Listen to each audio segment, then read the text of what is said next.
Well, there's still a lot of uncertainty surrounding the next round of stimulus checks. President Trump already signed a bill providing $600 checks to many Americans under a certain income level. But the fight continues in D.C. over increasing those checks to $2,000. Yeah.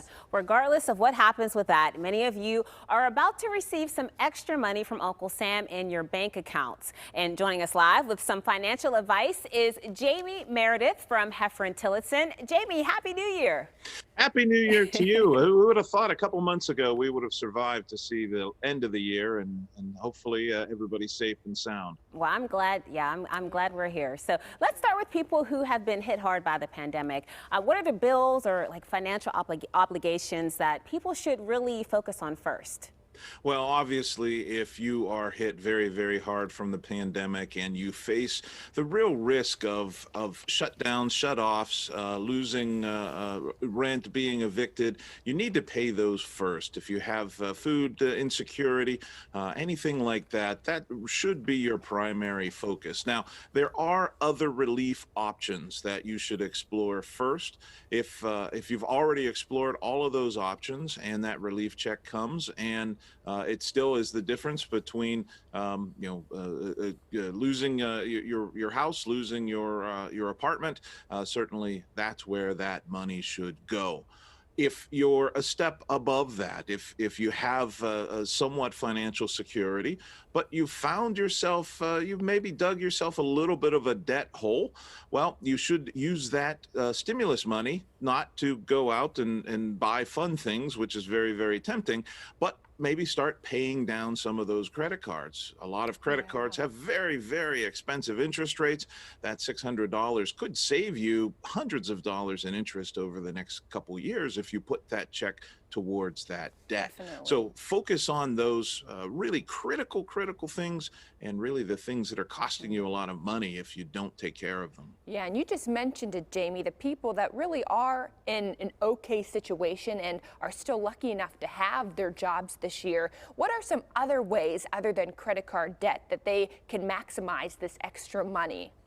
Well, one of the things that we learned from this year, and we've been preaching it for decades and decades, is an emergency fund. We've all found ourselves in a pinch, and there's been so many studies from the Fed that has found, a large percentage of our population can't even come up with $100 in an emergency, let alone $1,000 or what it would cost to have a major car repair or home repair. So if you're again in a much more stable situation, you've got the debt and the credit cards under control, but you don't have that emergency fund. Again, don't use this check to go out and buy that new PlayStation.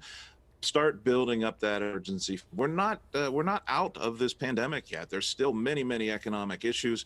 The problems aren't over, even though we'll be flipping the calendar. So if you are in a somewhat stable situation, but you don't have that emergency fund, that's where your check should go. Let it sit in your bank account for a couple weeks, a couple months. Wait until things stabilize, and then maybe think about putting that to work.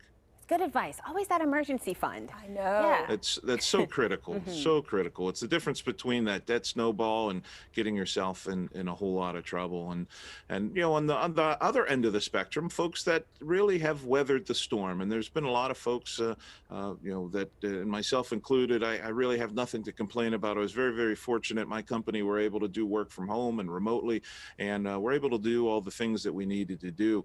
When you get that check, what I would encourage you is to go spend it on your community. Take out meals from the local restaurant. There are many of your friends and neighbors that are truly struggling. We can't go and service those facilities and restaurants, but we can still help them out, and don't, again, just squander it on something selfish for yourself. Go spend it on the community, because that's what these checks really are for, to help the momentum going until we do get to the other side of this pandemic. Great advice. Thank you so much, Jayme. Happy New Year. Well, Happy New Year. Hope everybody has a very, very safe New Year's Eve, and let's look forward to a much better 2021.